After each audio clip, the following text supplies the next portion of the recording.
अस्सलाम वालेकुम।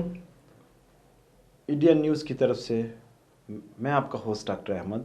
आज का जो हमारा प्रोग्राम है मेरा नुक्ता नज़र, आज का जो हम टॉपिक डिस्कस करने जा रहे हैं ये ज़बान ज़द आम है। ये हर एक शख्स की ज़िंदगी को किसी ना किसी तरह से मुतासर कर रहा है।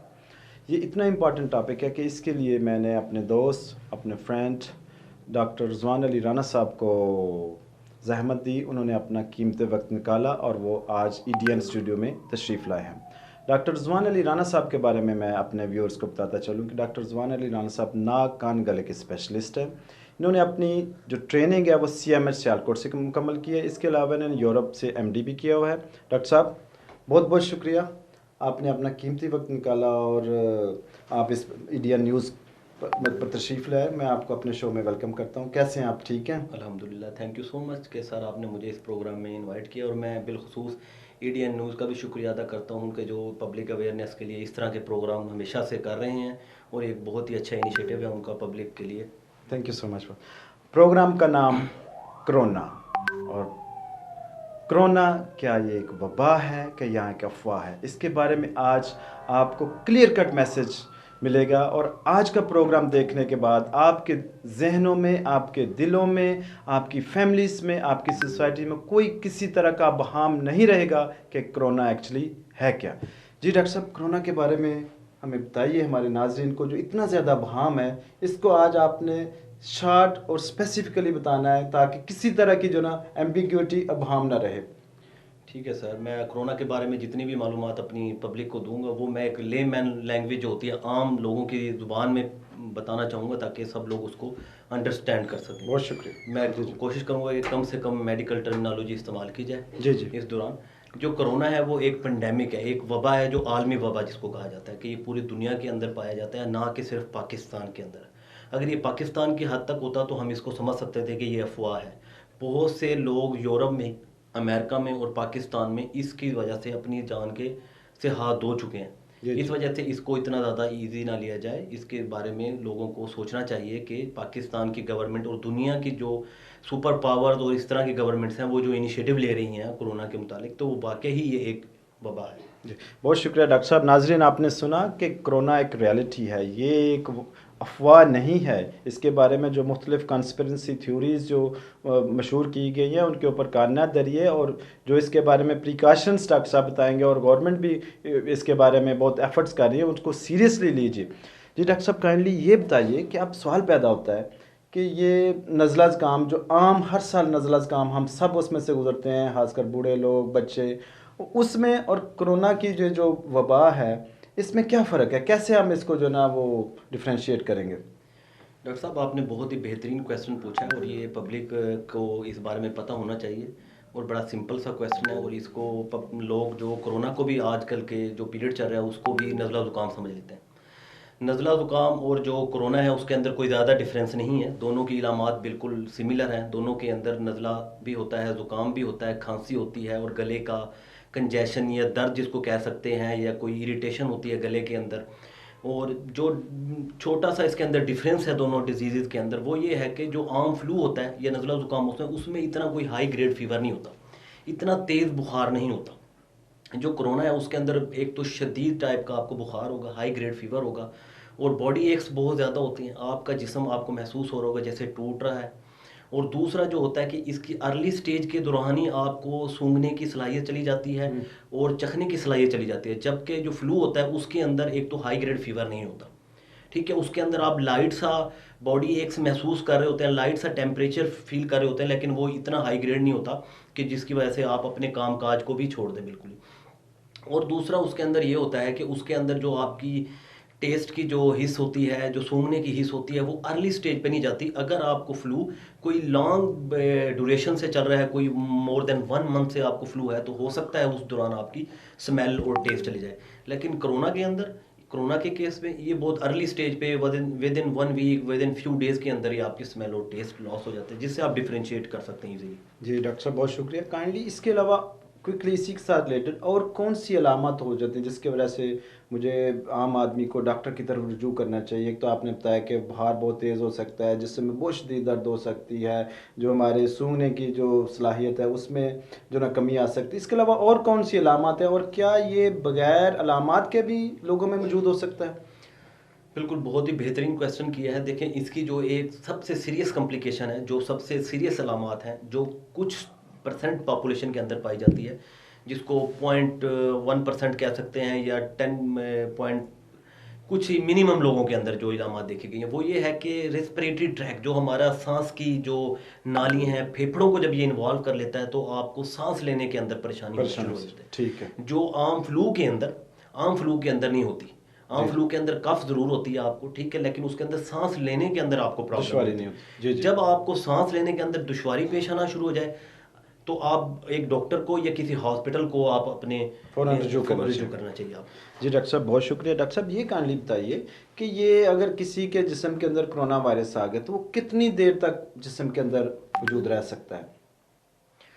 कोरोना वायरस अगर किसी को हो गया है, अगर उसका टेस्ट अगर हम देखना चाहते हैं कि टेस्टों के अंदर वो कब तक पॉजिटिव रह सकता है, तो वो मोर देन 1 मंथ तक आपके जो ब्लड स्ट्रीम है उसके अंदर वो पाया जा सकता है। आपका टेस्ट, जैसे कि कोविड आजकल होता है टेस्ट कोरोना के लिए, जो स्पेसिफिक टेस्ट है उसके अंदर वो मोर देन 1 मंथ आपका पॉजिटिव आ सकता है। लेकिन जहाँ तक इलामात की बात है, वो डिपेंड करती हैं पर्सन टू पर्सन और पर्सन की इम्यूनिटी को, जिसको कुव्वत मुदाफ़ियत कहते हैं। जी, जी। ये 1 to 2 वीक के अंदर कम्प्लीटली हेल्दी हो जाता है जो पेशेंट होता है इस डिजीज से। ठीक।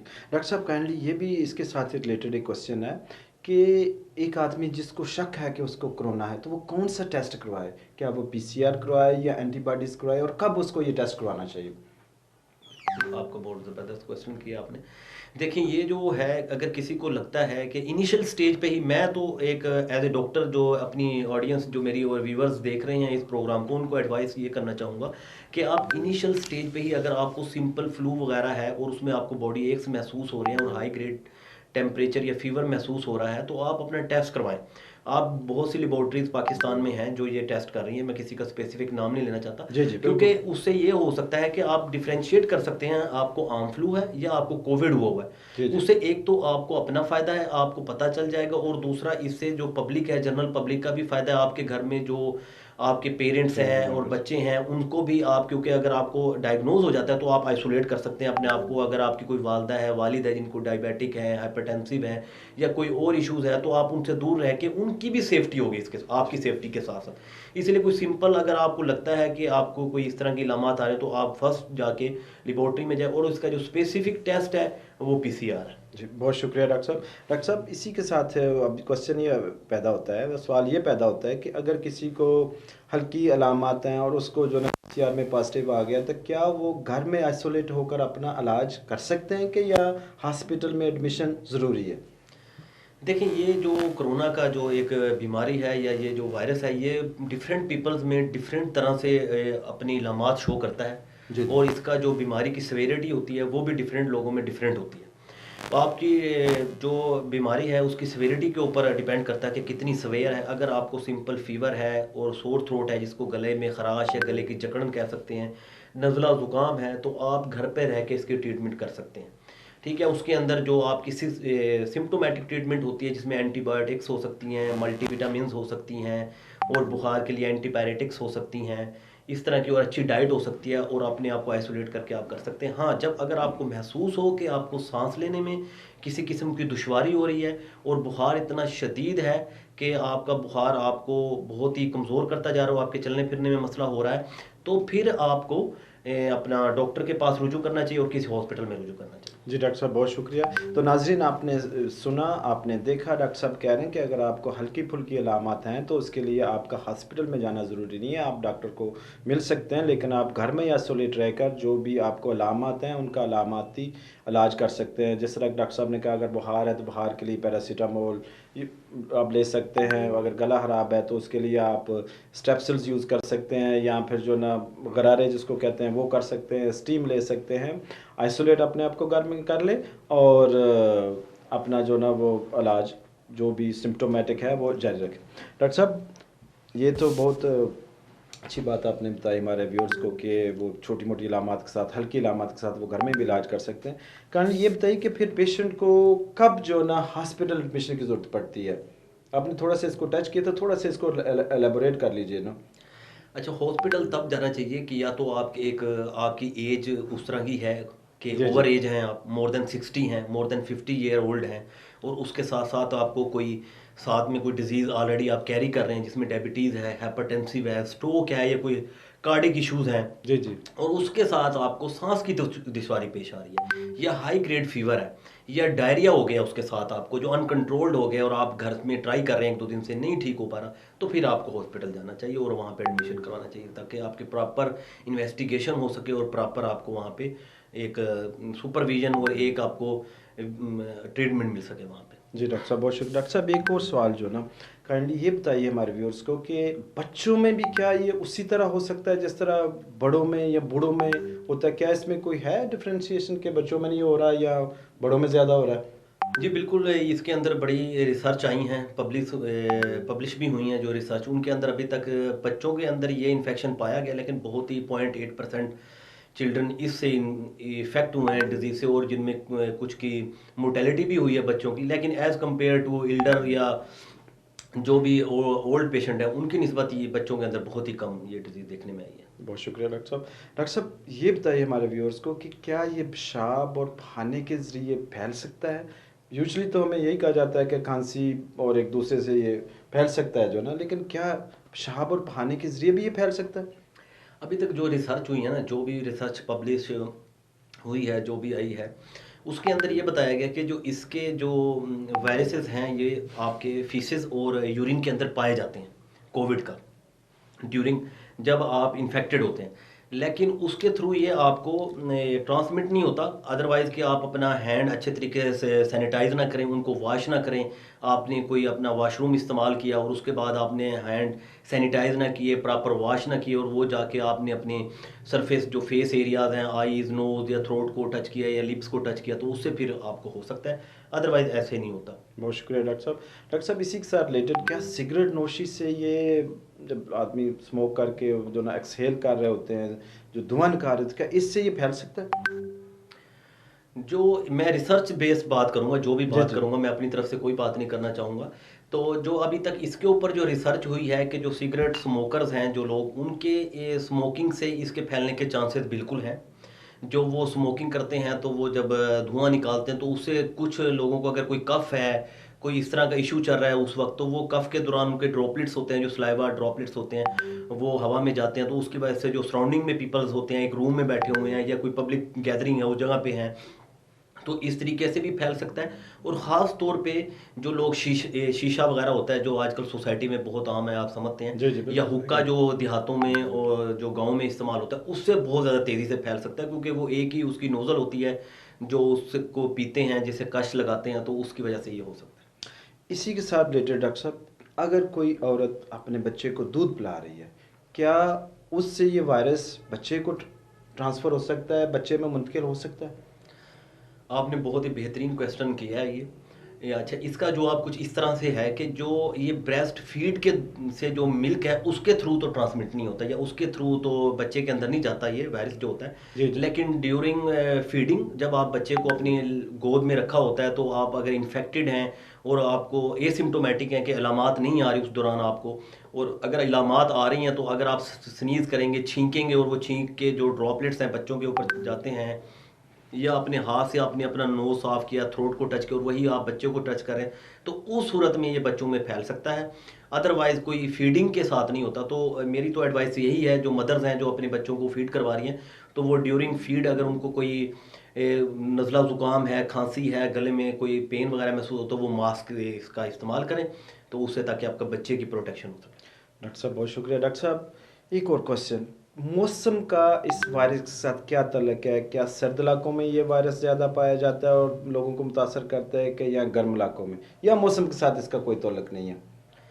अच्छा, ये बड़ा अफवाह इसका तरह की सुनने के सोशल मीडिया के ऊपर आई थी कि ये गर्म जो इलाके होते हैं उनके अंदर ये वायरस नहीं होता, और जो सर्द इलाके हैं उनके अंदर ये ज़्यादा पाया जाता है। लेकिन जो ऐसी कोई रिसर्च नहीं आई जिस बेस्ड के ऊपर ये बात की जाए। ये आप देख सकते हैं एक पेंडेमिक है, पूरी दुनिया में पाया जा रहा है। जो सहराई इलाके हैं, जैसा कि हमारे गल्फ़ कंट्रीज़ हो गए हैं, मुस्लिम कंट्रीज़ हैं, उनके अंदर भी आप देख सकते हैं कितना तेज़ी से पाया जा रहा है। वो तो बहुत गर्म इलाके हैं, तो वहाँ पे है, तो इसका मतलब है कि गर्म गर्म इलाकों के अंदर भी पाया जाता है। जी नाजरीन, आपने सुना कि इसका मौसम के साथ कोई ताल्लुक नहीं है, पैंडेमिक है। इसका मतलब है कि ये वबा पूरी दुनिया में फैली हुई है, ये एक रियलिटी है, ये एक हकीकत है।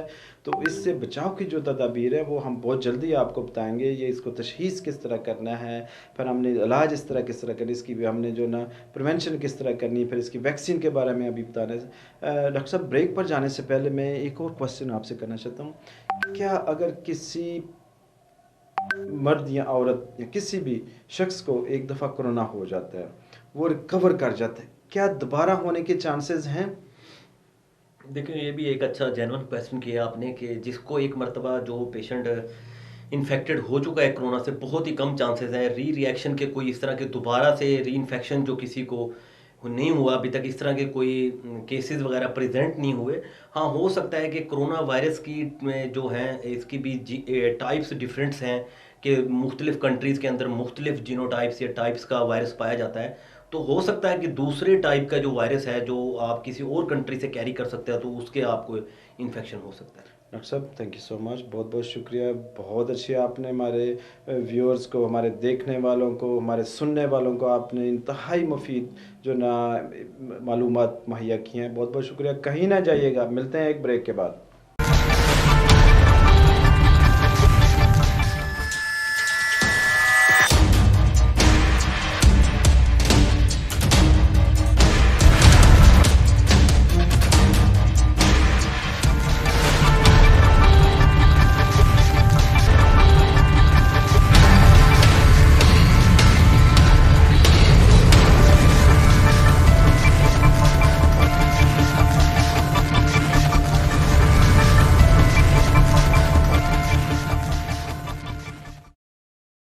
ब्रेक के बाद मैं आपको दोबारा अपने शो में मेरा नुक्ता नज़र में खुशामदीद कहता हूँ। ब्रेक पर जाने से पहले हम डॉक्टर साहब ने बड़ी तफसील से हमें बताया कि कोरोना एक रियलिटी है, फिर इसकी अलामत क्या है, फिर इसकी हल्की अलामत क्या है, कौन आदमी घर में इलाज कर सकता है, किसको हॉस्पिटल जाना चाहिए, फिर आम नज़ला ज़ुकाम और कोरोना वबा में क्या फ़र्क है। प्रोग्राम पर ब्रेक पर जाने से पहले डॉक्टर साहब, मेरे जहन में एक सवाल आ रहा था कि जो आमतौर पर ये थर्मल गन्ने जो लेकर खड़े होते हैं स्कूलों के बाद, हॉस्पिटल्स के बाद, इनसे पता चल जाता है कि पेशेंट को कोरोना है कि नहीं। आम आदमी जो आ रहा है, आप उसके माथे पर लगा रहे हैं, हाथों पर लगा रहे हैं, जैसे वो हाथ चूमते हैं, कि क्या इससे पता चल जाता है? ये मुझे तो सर इसकी कुछ समझ नहीं लग रही। देखिए, जो 99% जो इन्वेस्टिगेशन, जो स्पेसिफिक इन्वेस्टिगेशंस हैं कोरोना की, उनके अंदर तो ये थर्मल गन का कहीं भी जिक्र नहीं है। ये एक फॉर्मेलिटी तो हो सकती है, लेकिन इससे किसी तरीके से आप रूल आउट नहीं कर सकते किसी बच्चे को, किसी एडल्ट को या किसी पेशेंट को कि आपको कोरोना है या नहीं है। और समटाइम्स ये जो इसकी जो रीडिंग्स होती हैं फॉल्स होती हैं, गलत होती हैं, सही बताती नहीं हैं। और एसिम्प्टोमेटिक भी तो हो सकता है ना पेशेंट, जिसको फीवर ना हो, इलामात ना हो, लेकिन वो वायरस को कैरी कर रहा हो अपने साथ। तो इस ये बिल्कुल ही मेरे पॉइंट ऑफ व्यू से बिल्कुल ही यूज़लेस चीज़ है। जी नाजरीन, आपने सुना, हम ये नहीं कह रहे कि आप वो थर्मल गन्स यूज़ ना करें हॉस्पिटल्स के बाद या पब्लिक प्लेसेस के बाद, लेकिन इसका प्रॉपर जो है ना वो मेक श्योर करना चाहिए कि वो काम कर रही हैं, और वो जो चेक कर रहे हैं उनको पता हो कि इसको फ़ीवर है, इसको नहीं है। अगर हाई ग्रेड फ़ीवर है तो फिर उस लिहाज से वो उनको अमल भी करना चाहिए। डॉक्टर साहब, आजकल एक और बहुत ज़्यादा जो ना कंप्लेंट्स सुनने में आ रही हैं कि ऑक्सीजन सिलेंडर्स महंगे हो गए हैं, फिर कोरोना के रिलेटेड जितनी भी एक्सेसरीज हैं, जिस तरह मास्क है, इसके बारे में आप काइंडली बताइएगा। और फिर दूसरा, जो डॉक्टर्स के बारे में एक मिसकंसेप्शन है कि डॉक्टर्स एज ए बिजनेसमैन के या डॉक्टर एज ए खिदमतकार, इसके बारे में सर तफसील से जो ना रोशनी डालिए प्लीज़। देखिए, जो हमारी सोसाइटी है उसके अंदर हर तरह के लोग पाए जाते हैं, और डॉक्टर्स की जो सोसाइटी है उसमें भी हर तरह के डॉक्टर्स पाए जाते हैं। ठीक है, जो कुछ डॉक्टर्स ऐसे हैं जो खिदमत भी कर रहे होते हैं, और कुछ ऐसे होते हैं जिनका सोर्स ऑफ इनकम, जो सिर्फ इसको अपना सोर्स ऑफ इनकम समझते हैं। इसलिए मैं किसी को डिफेंड नहीं करूंगा और ना ही किसी को ब्लेम करूंगा। सोसाइटी पैरेलल चलती है, अच्छे बुरे लोगों का मिक्सचर होती है जो हमारी सोसाइटी, और ख़ासतौर पे पाकिस्तानी सोसाइटी। तो और जहाँ तक डॉक्टर्स की बात है, लेकिन मोर देन 90% डॉक्टर्स अपना ड्यूटीज़ जो है कोरोना के अंदर आपको आपके सामने एज ए वॉरियर के तौर पे दे रहे हैं। ऐसे भी पेशेंट रिपोर्ट किए हैं सिविल सेटअप्स के अंदर और प्राइवेट सेटअप्स के अंदर, जो अपने पेरेंट्स को छोड़ के चले गए हैं। छोड़ के एडमिट करवा के चले गए, उनको कोई डेड बॉडीज रिसीव करने नहीं आए, उनका अगर वो जिंदा है तो उनका पूछने के लिए नहीं अस्सलाम आए, लेकिन वालेकुम। वहाँ पे उनके पैम्पर से लेकर हर चीज़ चेंज इंडियन करने के लिए वहाँ पे न्यूज़ की डॉक्टर, तरफ पैरामेडिक स्टाफ और हमारे जितने भी और स्वीपर से लेके जितने भी हमारे वहाँ पे लोग से थे, अपनी दिन रात मैं उन्होंने ये आपको करके इस शिफ वबा को कंट्रोल किसी किया ने है। उनके ऊपर कानना तो दरिए और जो इसके दूसरी बात, जहाँ तक दूसरे लोग सेकंड क्वेश्चन था आपका कि दो मास्क के मुतालिक और सैनिटाइजर और ऑक्सीजन के मुतालिक कर रहे हैं, उसके अंदर देखिए, इसके अंदर तो अब डॉक्टर्स का तो कोई कसूर नहीं है ना, कि अगर कोई एक शॉपकीपर या कोई, अब डिटोल आपका ब्लैक हो गया था कोरोना के डेज में सैनिटाइज प्रोग्राम का नाम लोग यूज कर रहे थे, उसके अलावा सिलेंडर और टीके, मास्क, ये तो आपका डॉक्टर्स के हाथ में नहीं है चीज़ें ना, तो ये तो हमारी सोसाइटी ने सारा कुछ किया था।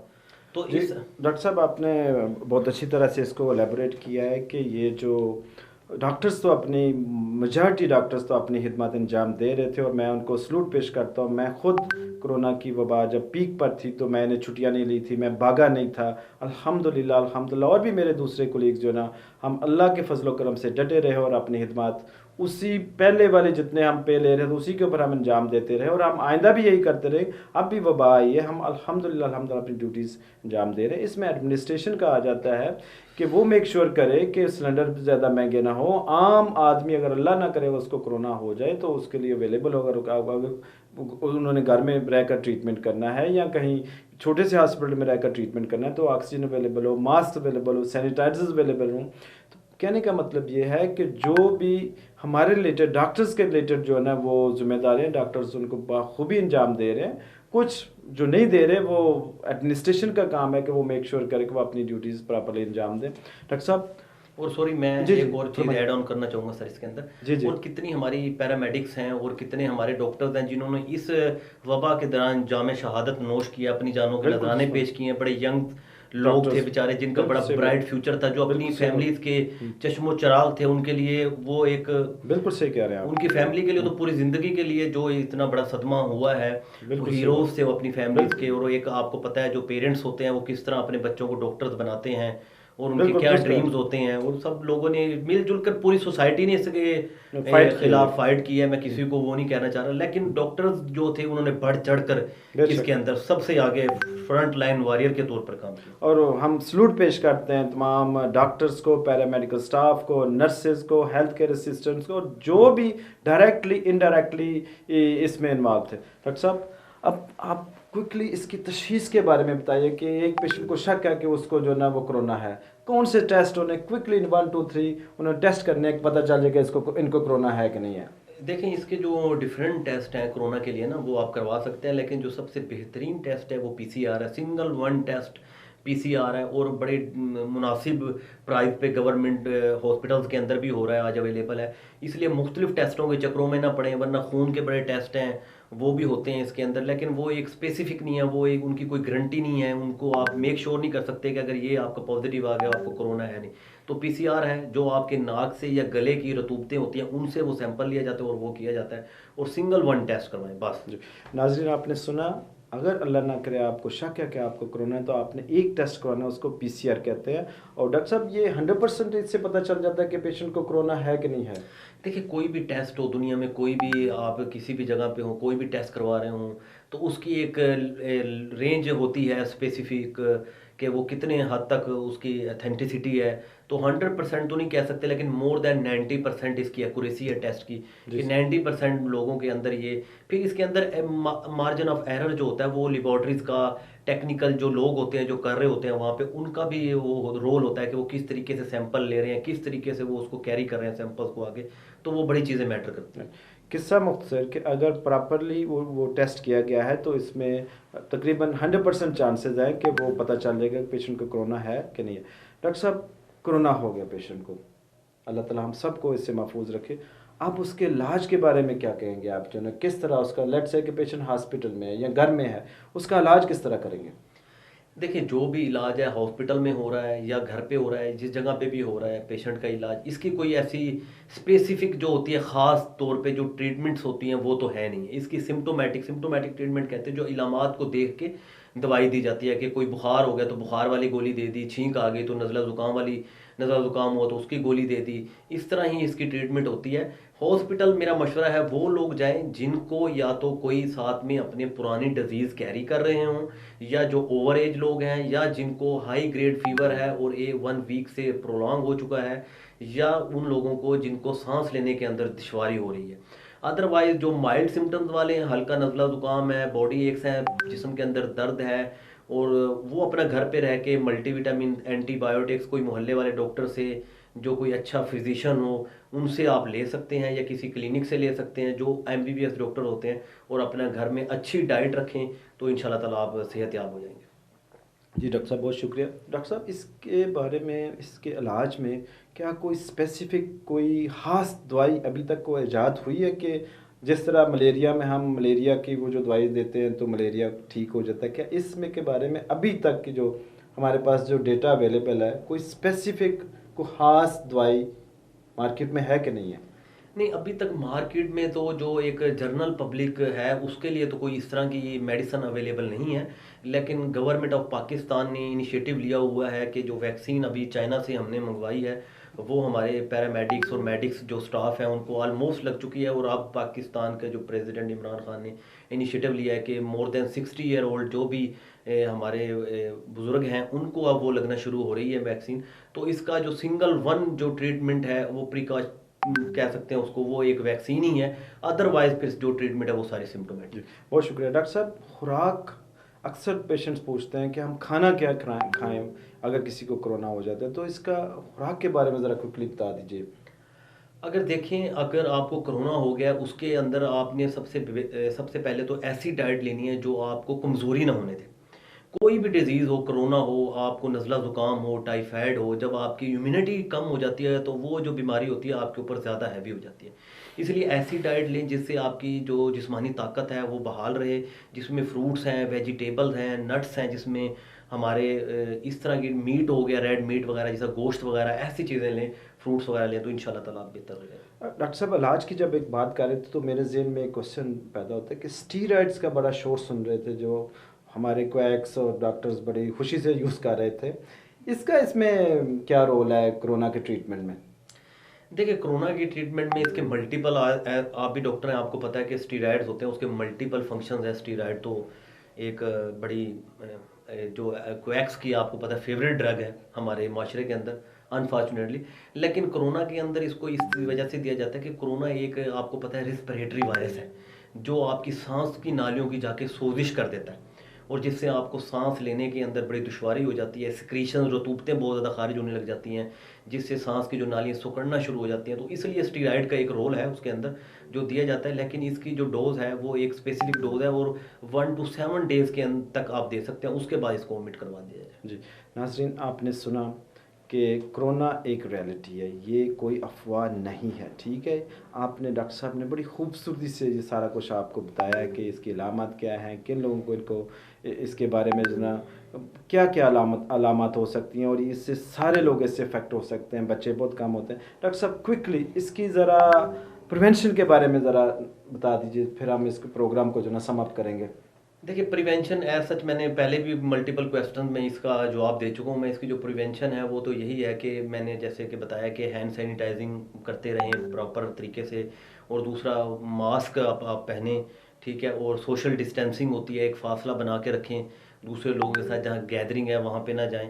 और दूसरा ये है कि आज जो इसकी वैक्सीनेशन आ रही है वो भी इसकी प्रिवेंशन के अंदर ही आती है, जो मैंने अर्ली इसकी ट्रीटमेंट में आपको बता दी थी। डॉक्टर साहब, लास्ट क्वेश्चन, वैक्सीन के बारे में बड़ी मिसकंसेप्शन है कि ये इस काम के लिए दी जा रही है, इस काम के लिए दी जा रही है। इसके बारे में नाज़रीन को ज़रा बहुत जो ना क्लियरली बता दीजिए कि क्या अगर गवर्नमेंट कहते हैं जी वैक्सीन अवेलेबल है, आप लगवाएं, तो हमारा रिस्पांस क्या होना चाहिए?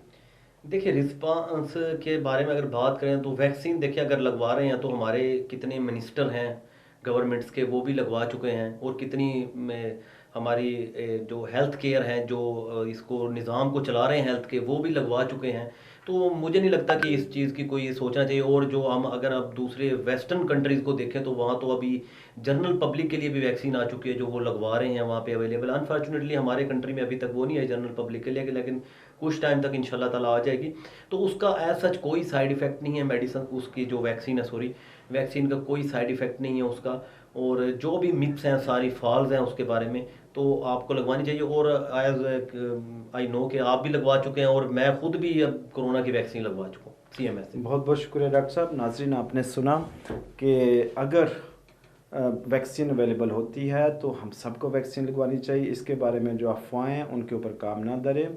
और प्रोग्राम मेरा नुक्ता नज़र के साथ हम इसको वाइंड अप करते हैं कि हम उम्मीद करते हैं कि आपको इस प्रोग्राम से बहुत इंतहाई मुफीद मालूमात मिली होंगी।